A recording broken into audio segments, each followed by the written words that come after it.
Hi, I'm Lois Beres at KZGN-TV, and this is Ridgecrest Talk. And today I'm talking with Bob and Alice Campbell, who are respectively President Emeritus and President of the China Lake Museum Foundation. Is that the way it is? That's right. Okay, great. I've got it right. So glad to have you guys here today because we want to get the word out about what you're doing with that neat museum. Okay. So, you guys, are you native to the area? I didn't come the same time Pop Lofnick, but I grew up here, yes. Did you? Okay, and you too? No, I'm from Northern California, Chico. Oh, okay. But my brothers both worked here on the base. So that's how you got down that's here? how I wound up down here, yeah. Because you wound up working on the base for quite a while, didn't right you? after graduating from Chico State, right. And that's how y'all met? That's right. That's neat. All right, I love it. So not being a native of here, was it culture shock to you when you got here after Northern California? Really? I loved it. That's great. Everybody here was very, very friendly, just like they still are. It's something about the valley, that the people are just really friendly and good people. Every time you talk to somebody about what do you like best about Ridgecrest, it's the people. Yeah. Because some of the other stuff ain't so good, but we'll put up with it because the people are so cool. Yeah, right. So these guys are involved with the China Lake Museum Foundation. How did that come about?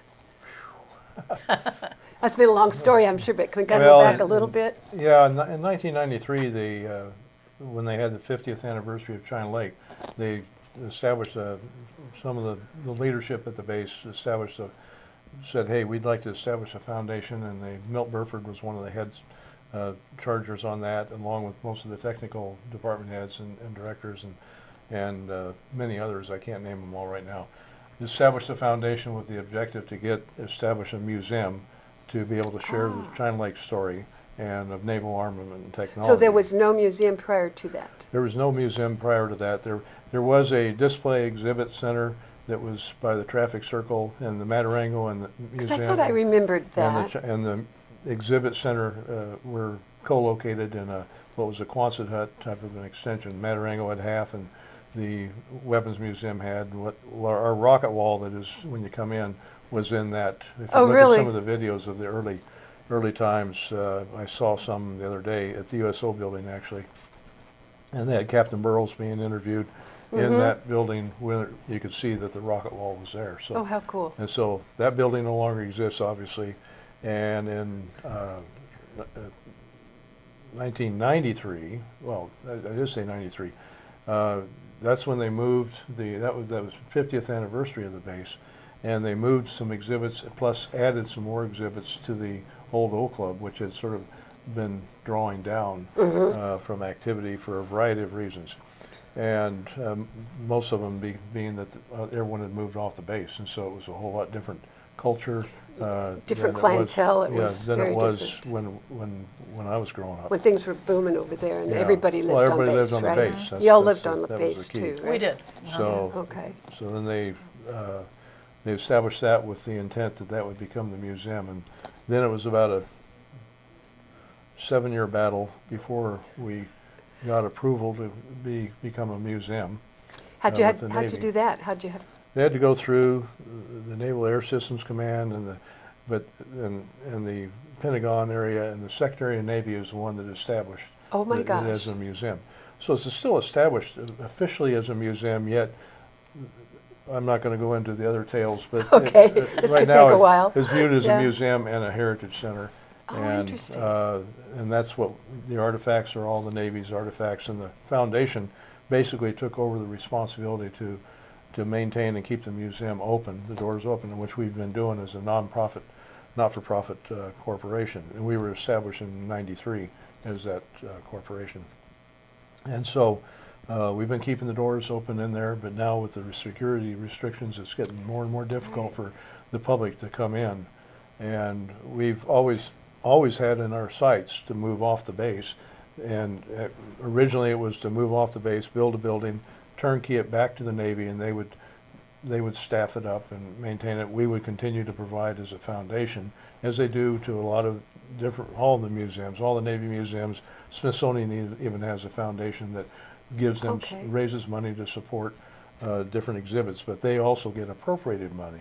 And this would not have been the case. It would have been, other than the staffing, they would have had appropriated and some of the expenses. But that has no longer become a possibility, and so now the foundation is pretty much running the entire enchilada, if you will, in the museum. And we keep the docents and we keep entertain the visitors that do come in. But the numbers have been dropping just because as the security restrictions have risen, and that's been. You can't just drive up to the gate and say, I want to go to the museum. You can do that, but you won't get in. Oh, is that right? Okay. Well, that was That's the actually- next question, I guess. If I do that, will I get in? No, but they won't let you in just to go to Well, actually, Alice and I were going in about 3 weeks ago on a Flex Friday, and the traffic was stopped. This is just an example. And we watched as the guard was explaining to someone, and then 3 cars turned around and went back out. Uh-oh. And so I asked him, I said, well, were they by chance wanting to go to the museum? And he said, yeah, they just didn't want to wait for us to do the check out their credentials, which they have to go down, not go down, but radio down, telephone down to send the credentials to San Diego and then comes back. It can take 20 minutes, 30 minutes to hours. Or hours? Yeah. Yeah. We've had, Depending we've on had who's there. We've had the whole gamut of what's happening, and it also depends on the security scenario at the time. So it's just, it's not palatable to, even though people can get on, but they do have to wait. It's almost too cumbersome. They have to be prepared. Well, it's just security what it is. So. Makes sense that they have that security. But it makes it difficult for people who don't have base passes. Huh? Yeah. That's very. That's right. If you get a community So- pass, you can come on. But we're talking about people that came off the public. Right, came Yeah. from Highway Yeah. 395 or Yeah, something like whatever, yeah. that. We think that there's going to be a lot more when we move off the base, and that's what we're looking Well, that at. makes a lot of sense that And there the would be, because story's they can worth just drive telling, by so- and drop in, right? Alice better Yeah, we talk. are on a route, a pretty good travel route between Death Valley and people from overseas actually coming through Death Valley. They come here, A lot of and them they do, start in yeah. Las Vegas, and then they go up to Yosemite. So we're really kind of on the Kind path. of on the right straight path Yeah, there. yeah. That's It's great. a good tourist.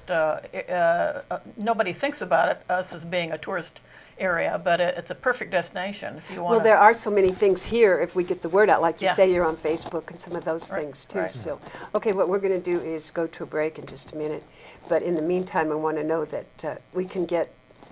Could you get passes ahead of time if somebody wanted to say I'm coming? They could Yeah, you apply can do- for one. Well, Matarango Museum gets passes for people to go out to Okay.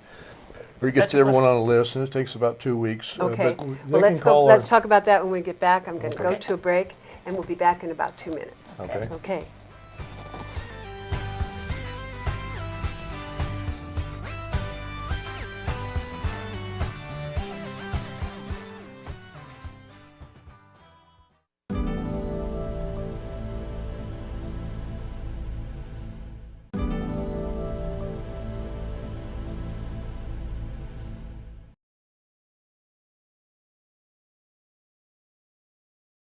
face. Okay, we are back. You're back with Lois and Bob and Alice, and we're talking about the China Lake Museum Foundation.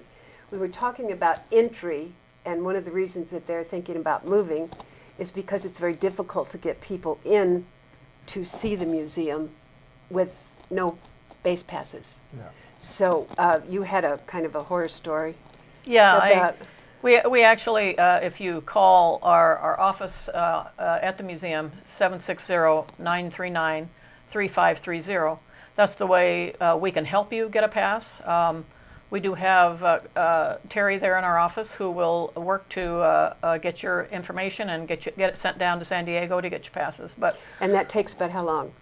well, we have to allow 2 weeks. Okay. At least the last It we heard. varies, yeah. It does vary. It kind of depends. I guess kinda on who's changes on a lot, staff but- whenever you send it down there or whatever. Yeah, but right But, now that seems to be about 2 weeks to get for us to help people get on the base to get a pass. And it's so worthwhile. So if you want to go, take Really the 2 is. weeks and get it, because it's wonderful. It really is, because people have told us this is incredible, and nobody has been unhappy that one tourist even waited an hour and a half Really? to get on the base, and we said, oh, we're so sorry, we apologize for that. They said, oh, but this museum is incredible, it's one of a kind. We're so glad we did this. So, you know, it really is a wonderful, wonderful asset, and the whole key about us getting it moved is to make it more available to the general public, especially for educational purposes. Oh, absolutely. And you were talking about some things that you had some educational purposes that didn't go through once. So if you had bus full of students that couldn't get on. That was pretty sad. Yeah, Right. and that happened. One of our local teachers went to all the effort to bring her class full of kids, and actually there were 4 adults, and the kids could have come on the base, but the 4 adults, even though we doesn't allowed work. 2 weeks, the passes hadn't come in yet, and Oh, they got gee. turned away. So, Oh, no, that's but not that was good. worst case. Yeah, okay, so it gets better. Yeah, That's the and worst that you can and get. also if we have the right people to work with on the base that are there at the time, then we can usually figure out a workaround. But But that depends on what they know, too. That's Because you never right. know who's going to be on the gate. I think you can and get that it sort in a of day thing. if you had to. If you were here and you really, really wanted it, they could call Or you at come that up number you and gave. you come to the gate, they may say 30 minutes or they may say an hour. And Yeah. But you'll hear all those, but they have gotten them quicker now. Okay, well, that's a good thing to do. But because of that, now you want to move to where? Want to move your museum? We're targeting the Marriott office building that's been vacant for 6 years. I mean, it's got 2, there are 4 suites upstairs and 2 of them are rented. But There are that's it. somebody in there. There is somebody. There are actually some I didn't know that. 2 small companies that are located in there, just office suite basically. And we're looking to see that as an opportunity. It is an opportunity. It's a Class A building. It's right on Right the main on the drive main drag, on Charlie right. Boulevard. And even after the Caltrans gets done, there are going to be turns. Is in there and gonna out. be? It's gonna You're be, so yeah, all right it's, then. It's really handy. Some of them aren't. They're real upset about that. But we want to move it out so that we can tell the story and share the story of what China Lake has done. Absolutely. Across the board. A lot of people, even locally, have never, one, they don't know about the museum. Number 2, unless they actually work on the base, and some of them haven't seen it either. And they work in their areas, but there's some amazing things that have been happening on the base. You hear that at the economic conference. You hear Exactly. you hear glimpses of it. The base is doing a lot to try to integrate into the school systems with education for STEM, science, technology, engineering, and math. Right. And that's one of our objectives too, is to make it more accessible to the local residents to be able to take advantage of some of the classes. Dr. Bob Smith has been ran 2 workshops every summer that are on basically on rocket science, but they talk about robotics and they talk about avionics. They take them out to the airfield, show the kids Oh, out there, neat. and have pilots come in and talk, and then he talks about rockets and the principles of what that is and what people need to do, and radio controlled deals. And Then they take them to the museum and they can touch them. Oh yeah, and they can touch the Actually things. see it. Well, in fact, there's a Girl Scout troop that has spent, I think, over the last 3 years, about 4 nights. So a night at the museum, sleeping with the No rockets kidding. and a stuff like that. sleepover with the missiles is Oh, what they that's call it. kind of interesting.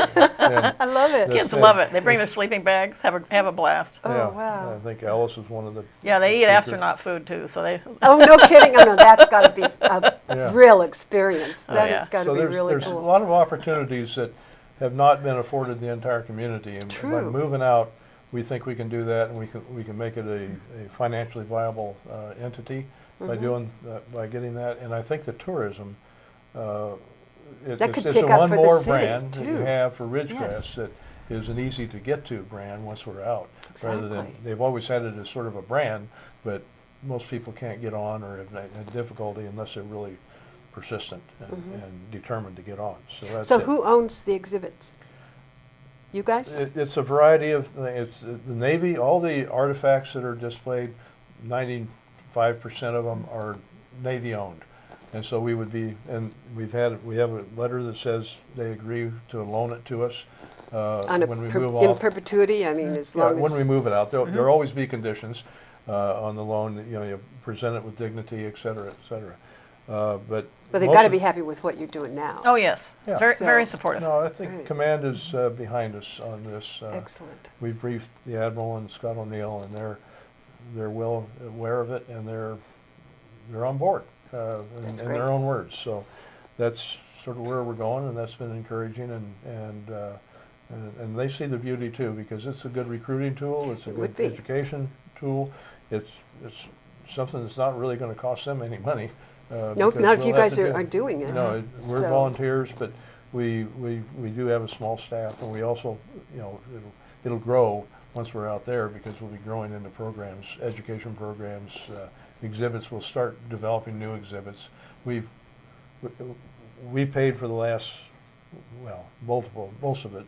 A lot of the exhibits for the latest one was a walleye exhibit, and that was Navy and ourselves teaming up to make sure that it was a quality exhibit. But And we you've were got the ones that- we constructed it. the task now of getting that money together, right? Yeah, that's right. In fact, we Yeah. had for walleye, we had a significant donation from the family. Yeah. One of the families who was a major inventor of what was the family name? Woodworth. Yeah, Woody Woodworth was a primary inventor of the walleye, and his family donated $10,000 Oh. toward that exhibit. So Oh, that's great. And you guys have all that contact, and that's probably why you're outgoing and she's incoming, because you guys are the leaders of the pack there. over yeah, there. it's what we're really hard trying to transition this to a younger generation. There are other ways. You've Okay. heard the Well, we're going to classic. go back Oh. to a break, and then we'll Okay. come back and talk about money and a few other things and show some pictures. Okay, Okay, good. we'll be back in about 2 minutes. You've heard the classic.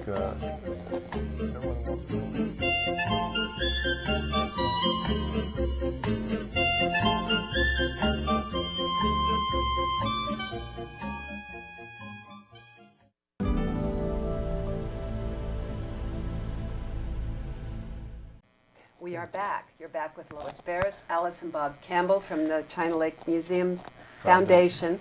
And we're going to talk a little bit about money, because a new building doesn't come free. That's right.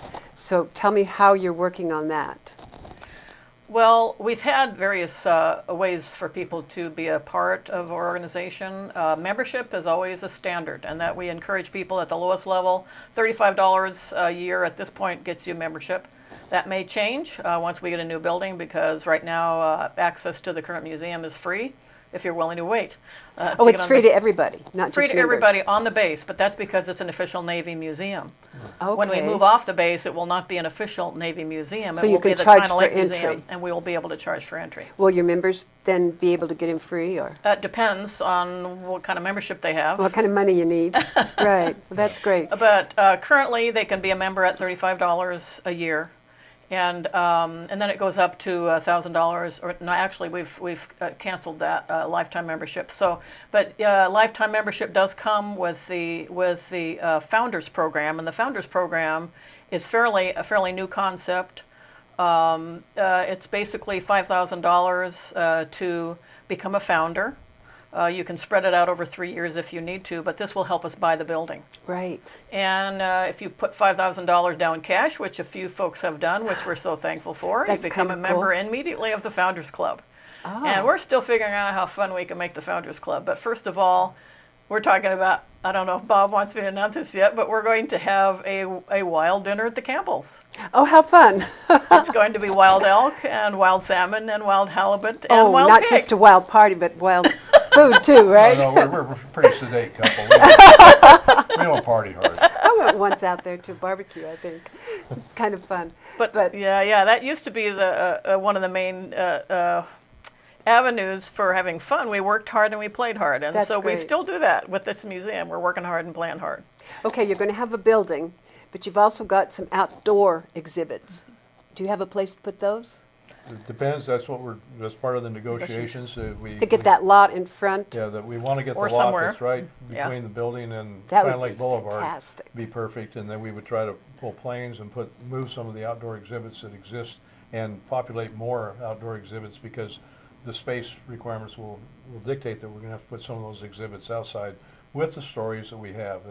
The architect we had actually came up with a pretty neat concept for a different parcel, but we're going to condense that, and he's actually working with us on this building to take his concept and fold it into that building. He has a museum building experience and design experience. Oh, that's so what it's you gonna need. It's going to be Yeah. a plus, and yeah, he's actually offered to help us with that for free right now, because we'd already paid him to come up with the concept before. All right. So we're pretty pleased. He's with been what his flexible. He ideas did are. say if he donated this part of his effort, maybe other people in Ridgecrest and China Lake would donate their part, and we could all get this done together. So That's wonderful. And you know, the people in Ridgecrest are very giving. And if they have that skill, they'll probably do that. And if you can say, this first guy did it, how about you? Then hope it might so. happen. We hope Yeah, so. that's great. We'll know more within a couple months, I think. Really, you and- think it's coming that quick? Well, couple months when the deal would hopefully be sealed so that we know what So what you have to do now is just from a financial standpoint, you've got a down payment and then you'll make payments on the building, or you can try to get it all in? Well, it depends on how successful the Founders Program is. There you go. And what the Okay. final price comes up to be. So it is under negotiation. Yeah. There have been a lot of numbers thrown around, but basically John Freeman came up with the Founders Program concept. And what he really wanted to get was 500 people at $5,000 apiece, which would be 2.5 million. Yeah. Not too shabby. But we aren't going to Right. we hopefully will not need that to be able to get off the base and start moving. So, What do you think it's going to take? $1 million or? oh, I think we need, yeah, it's really hard to throw a It's number It's hard to because we throw a don't have number a out. lot I of was stuff. just curious. It does Yeah. depend on how the business plan works out and how we are able to establish partnership that works, and we're working on all of that. And Get we your do encourage, advertising out so people know to go yes, there. and we're encouraging partners that want to partner with us to help us make this a reality. There are people, these two organizations that are renting upstairs. We've looked at the opportunity to use as a cash flow rental of part of the upstairs to help fund I was the thinking that museum would probably downstairs. be something you could do. So That's in the plan. that's a model. And then the other two might be able to fill those other spaces up there too. Right, Maybe. right. Unless you need them for the museum. We're still, it all depends on the business plan and the cash There you go. flow and how much we get donated ahead of time and whether or not we can afford, if we have to have a loan, can we afford to pay off the loan? We're looking at all those kind of options. Well, because your lender's going to ask you that same question. That's and exactly you afford right. to do it, so you've got to have Well, that we have to have in you. those, and we really need to get down to the final price, and that's Exactly. what we're. And so we're you're shooting dickering for with right people now. that own it. Yeah. Mm-hmm. Does the Marriott own that building? Or Not the Marriott, it's a partnership that owns all of the, about 8 acres there, that has both the Hampton Both the Inn and hotels. the Marriott, both hotels, the conference center, that building, and then they had some obligations with the city because it was part of what then existed as the redevelopment agency. back in the Ridge- olden days, yes. Seems Yeah, like so- 2 years ago. Yeah, so that's, that's all a part of the complexity of the negotiations. Okay, so what do you want to tell the people of Ridgecrest? Because we're down to just a few minutes left.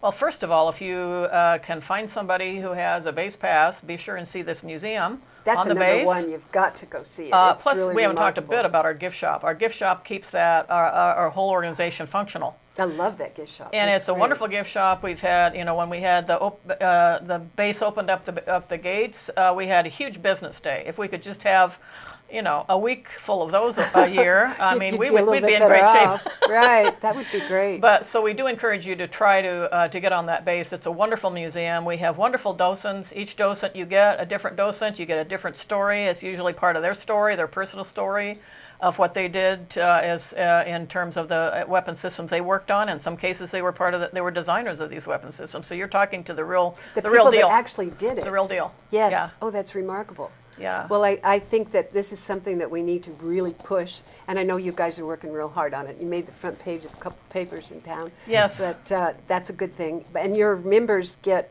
a discount at your gift shop, don't they? That's right. Members So- get a 10% discount. So if you've got your $35 membership, then you go in there and they have everything. It's really good. I did my whole Christmas shopping there one time, which wasn't all that much at the time. But it was kind of neat because it was all stuff that I knew about that my family out in the world did not know about. Right, right. So, and you've seen through some of the things that we put up as pictures while we were talking here, and those are all out there to be seen. And all those weapons have been used in wars and conflicts and that sort of thing. And a lot of everything has come through this base That's true. that people don't know about. Oh yeah, since the Manhattan Project in World War II all the way till now. We've got Elsie Hennings is on our board, and she's Okay. she's becoming famous as we Gotta speak. go. Oh, it's okay. already over. Can you believe it? Oh. We'll see you next goodness. week. And thank you guys for coming. And you guys go see that China Lake Museum. It's worth it. Okay, thank you. Thank Okay. you. That's it? Okay, that's it.